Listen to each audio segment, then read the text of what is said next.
కొన్ని వ్యాధులకు ఈ కూరగాయలతో చెక్ పెట్టవచ్చు. అలాంటి కూరగాయల్లో ఒకటి దొండకాయ.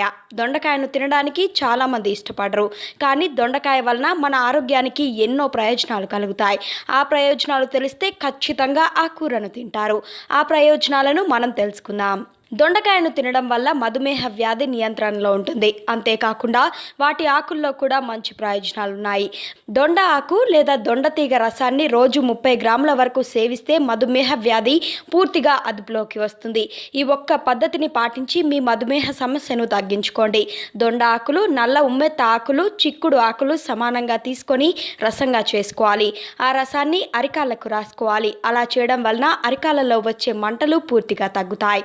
దొండ ఆకుల నుండి తీసిన రసం, ఆవాల పొడి, వెల్లుల్లి రసం వీటిని సమపాలలో తీసుకొని 3 గ్రాముల చొప్పున ఉండ్రాలను తయారు చేసుకోవాలి. ఆ ఉండ్రాలను రోజు 3 పూటలా ఒక్కొక్క దాన్ని నీళ్ళతో తీసుకోవాలి. ఇలా